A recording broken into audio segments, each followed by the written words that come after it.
আসসালামু আলাইকুম। আজ 12ই ডিসেম্বর। ঢাকা স্টক এক্সচেঞ্জ ইন্ডেক্সের চার্টটা যদি ওপেন করি তাহলে দেখা যায় যে আজ টানা 5 দিনের মতোই কারেকশন হচ্ছে। আজকে কারেকশনটা বেশ বড় ছিল।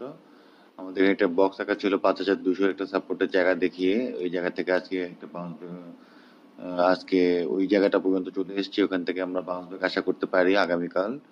এই জায়গাটা সেফ মনে হচ্ছে। এখান থেকে ছোট করে একটা সুইং, আপসুইং এর দিকে হয়তো ছোট করে হলেও একটা আপসুইং হতে পারে। আর যদি এই জায়গা থেকে সাপোর্ট না পায় তাহলে পরবর্তী সাপোর্ট রয়েছে 5,135-এর দিকে, 5,130-এর দিকে। এই জায়গা থেকে হয়তো সাপোর্ট পাবে, কারণ মার্কেটে ভলিউম কমে গেছে। কারেকশনটা আজকে হয়েছে অনেক লো ভলিউমে।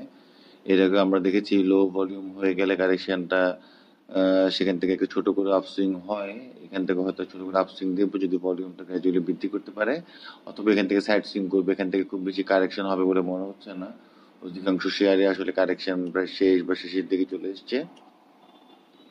এই জায়গা থেকে আমরা এক্সপেক্ট করতে পারি ছোটখাটো একটা সুইং হবে, আপসুইং এর দিকে যাবে ছোটখাটো একটা। মুভিং অ্যাভারেজ 20 থেকেও অনেক দূরে চলে এসছে। এই জায়গা থেকে আমরা পজিটিভ কিছু এক্সপেক্ট করতে পারি। মার্কেটে নেগেটিভ নিউজের প্রভাব ছিল, সে কারণে কারেকশনটা আসলে বড় হয়েছে একটু। এবং পতনটা আহ, টানা 5 দিন হয়েছে, এবং প্রায় এখান থেকেই চিন্তা করলে আমরা প্রায় 200 পয়েন্টের পতন দেখে ফেলেছি অলরেডি। আর উপর থেকে যদি কম্পেয়ার করি প্রায় 400 পয়েন্টের পতনও হয়েছে মার্কেটে। তো আমরা আজকে যদি টপ চার্টের কিছু শেয়ার দেখাই, প্রথমে সিমটেক্স ভালো করেছে, ভলিউমটা গেইন করতে পেরেছে। এই জায়গায় একটা ট্রেন্ড লাইন দিয়ে রাখা ছিল, এবং যখন সে ট্রেন্ড লাইনটা ব্রেকআউট দিয়েছে এই দিনে, ব্রেকআউট দেওয়ার পর সেখানে আবার ট্রেন্ড লাইনটা রিটেস্ট করতে এসছে, রিটেস্ট করে টানা 3 দিন ভালো করেছে। ভলিউমটা ভালো আছে। এই আপসুইংটা এখন মুভিং এভারেজ 20 থেকে দূরে চলে এসছে। আপসুইংটা আসলে এখন কতটুক যায় আমরা সেই জন্য ধৈর্য ধরে অপেক্ষা করতে পারি। প্রগতি লাইফ এর মধ্যে আজকে আবার 3 দিন কারেকশনের পর একটু বাউন্স ব্যাক বলবো না, এটা একটা রিভার্সাল টাইপের ক্যান্ডেল, স্ট্রং বুলিশ ক্যান্ডেল এসছে, ভলিউমটা অনেক বৃদ্ধি পেয়েছে। এখান থেকে হয়তো আরো কিছু একটা আপসুইং হতে পারে। প্রিভিয়াস টপ জায়গাটা যদি ক্রস করতে পারে সাকসেসফুলি, এই জায়গাতে হয়তো বড় আপসুইং হতে পারে। অ্যাসালম আজকে গ্রিন ক্যান্ডেল প্রডিউস করতে পেরেছে। অ্যাসালম ক্লাসটার সাথে যদি আমরা দেখাই এসপি সিরামিক, এই দুইটা শেয়ার একই টাইপেরই আচরণ করেছে। ক্যান্ডেলের উপর উইক এসছে এসপি সিরামিকে, যদিও ক্যান্ডেলটা হয়তো ট্রেন্ড রিভার্সাল হতে পারে, মুভিং এভারেজ থেকে অনেক দূরে চলে এসছে। হয়তো বাউন্স ব্যাকের জায়গা হতে পারে এইসব জায়গাগুলা। এরপর যদি আমরা দেখাই গ্রিন ডেলটা, এটাও প্রাইস বৃদ্ধি পেয়েছে। বিডি ল্যান্ডস এর প্রাইস বৃদ্ধি পেয়েছে, আজকে টপ গেইনে ছিল। প্রগতি ইন্স্যুরেন্সের মতো সুন্দর ক্যান্ডেল এসছে, গ্রিন ক্যান্ডেল প্রডিউস করতে পেরেছে 3 দিন একই জায়গায়। সেই জায়গাটা পুরো এনগালফ করে ফেলেছে, ভলিউমটা গেইন করতে পেরেছে প্রগতি ইন্স্যুরেন্স। এরপর আমরা দেখাই ইন্ট্রাকো সুন্দর 3 দিন 3টা পুলিশ ক্যান্ডেল করে থ্রি হোয়াইট সোলজার করেছে। থ্রি হোয়াইট সোলজারের এখানে এটা হয়তো প্রিভিয়াস টপটা থেকে রেজিস্ট্যান্স পাই কিনা দেখার জন্য ওয়েট করতে হবে আমাদের।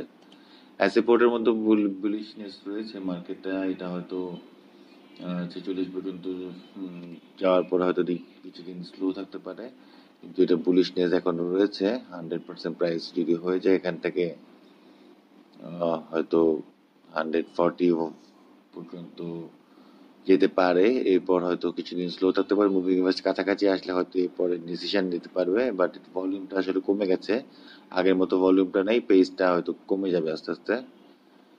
সাপোর্ট এই জায়গাগুলোতে আমি হয়তো ট্রেডে এঙ্গেজ থাকতে এখন আর বলবো না, কারণ এটা আমরা 38 টাকা 39 টাকা এই জায়গাটা যখন ব্রেকআউট দিয়েছে তখনই বলেছিলাম।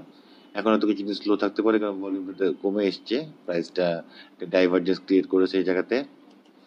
এশিয়াটিক ল্যাবে গতকালকে বাউন্স ব্যাক ছিল, আজকে মুভিং এভারেজ 20 থেকে বাধা পেয়েছে, বাট এটা ওয়েট করতে হবে। এখানে একটা টেল লাইনের বাধাও রয়েছে, এখান থেকে আগামী দিন যদি টপকে যেতে পারে তাহলে এটা প্রিভিয়াস টপ পর্যন্ত ওয়েট করা যেতে পারে। বাট ইন্ডেক্সে আসলে ভলিউমটা একেবারেই কম, টার্ন ওভার কমে গেছে। ইন্ডেক্সে টার্ন ওভার কমে যাওয়াতে শেয়ারগুলা যেগুলো ভালো করছে সেগুলো খুব যে পেস পাচ্ছে তাও না। শ্যাম্পুর সুগার আজকে ভালো করলো, সুইংটা টপের দিকে রয়েছে। এই জায়গাটা, এই টপের অনেকগুলো ক্যান্ডেলের অনেকগুলো ভলিউম এঙ্গেজ আছে, এই জায়গাটা যদি ক্রস করে যেতে পারে একটু ভালো ভলিউম পেয়ে, তাহলে হয়তো শ্যাম্পু সুগারটা ভালো করতে পারে আগামী দিনে।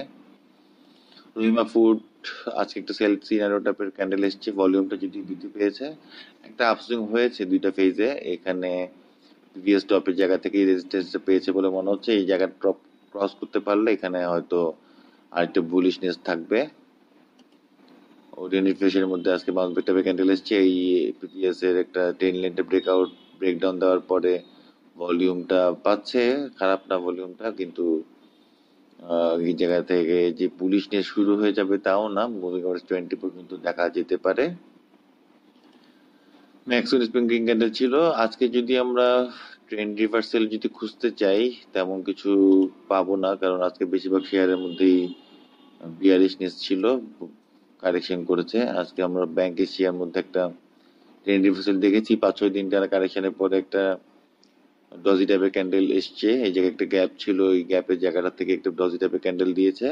যদি মুভিং এভারেজ খুব বেশি একটা দূরে না, এইগুলা কতটা সাকসেসফুল হবে বলা যায় না, কিন্তু সাইড সুইং যদি করে স্ট্রেংথ গ্যাদার করতে পারে, তাহলে এই কম ভলিউম হয়তো ভালো করবে। নাহলে ভলিউমটা যদি গ্র্যাজুয়ালি বৃদ্ধি পায়, তাহলে এই জায়গাটা ভালো করবে। বিডি ফাইন্যান্স একটা আপসুইং এর মধ্যে রয়েছে, গতকালকে কারেকশন হয়েছিল, আজকে আবার বাউন্স ব্যাক প্রডিউস করতে পেরেছে। বিডি ফাইন্যান্স এরপর বিডি ল্যাম্পস যদি দেখাই, ক্যান্ডেলটা ডজি টাইপের করেছে, ভলিউমটা গেইন করতে পেরেছে। সিএল মুভিং এভারেজ 20 আশেপাশে থেকে একটা বাউন্স ব্যাক ক্যান্ডেল এসছে। এইটা টানা 2 দিন কারেকশনের পরেই বাউন্স ব্যাকটা এসছে। ভলিউমটা যদি এখান থেকে বৃদ্ধি পেতে পারে, আজকে ভলিউমটা যদি গতকালকে ভলিউম একটু বেশি ভালো হতো, তাহলে আমরা একটু কনফার্মেশন পেতাম যে আমরা একটা দিন ওয়েট করতে পারি এটার জন্য সিএল, তাহলে হয়তো একটা প্রিভিয়াস টপ পর্যন্ত সুইং দেখতে পারি আমরা। আর যদি মার্কেট আরো 2-1 দিন কারেকশন করে, তাহলে হয়তো আরো এখানেও রিটেস্ট টাইপের সিনারিও আসবে। এইচএফএল এর মধ্যেও বাউন্স ব্যাক টাইপের ক্যান্ডেল এসছে, দুলামিয়া কটনের মধ্যেও সুইং এর উপরের দিকেই আছে, যদিও বাউন্স ব্যাক টাইপের ক্যান্ডেল এসছে। আমির মধ্যেও বাউন্স ব্যাক ক্যান্ডেল এসছে। লাফার্জ হোলসেম সুন্দর একটা জায়গাতে আছে, প্রিভিয়াস বটমের জায়গা থেকে বাউন্স ব্যাক ক্যান্ডেল এসছে। ভলিউমটা যদি এখান থেকে গ্র্যাজুয়ালি বৃদ্ধি পায়, তাহলে হয়তো মুভিং অফ 20 ক্রস দিয়ে ফেলতে পারে। আর যদি মার্কেটের কারেকশনের সাথে এটা একটু ডিপেন্ডেন্সি কম, হয়তো হতে পারে মার্কেট যদি আগামীকাল বাউন্স ব্যাক করে, এটার রিফ্লেকশন এই লাফার্জ হোলসেম আগের দিনই দেখিয়েছে। পেট্রোলিয়ামের মধ্যে বাউন্স ব্যাক টাইপের ক্যান্ডেল এসছে, অনেক কারেকশন হয়েছে, প্রায় 10%-15% কারেকশনের পরে বাউন্স ব্যাক ক্যান্ডেল এসছে। প্রাইম ফাইন্যান্সটাও নিচের দিকে আছে, সুইং এর বাউন্স ব্যাক দিচ্ছে। প্রাইম লাইফের মধ্যে একটু ডজি টাইপের ক্যান্ডেল এসছে 3-4 দিন কারেকশনের পরে। ভলিউম যদি এখান থেকে বৃদ্ধি পায়, তাহলে হয়তো সুইংটা উপরের দিকে যাবে, নাহলে এখান থেকে আরো কিছুদিন স্লো থাকবে। রুমে ফরচুন দেখিয়েছি আমরা, রিং শাইন, সুরভিদের মধ্যে বাউন্স ব্যাকটা খারাপ না, মুভিং আওয়ার 20 থেকে পর্যন্ত যদি যায়, তাহলে একটা মোটামুটি 5% একটা গেইন থাকে।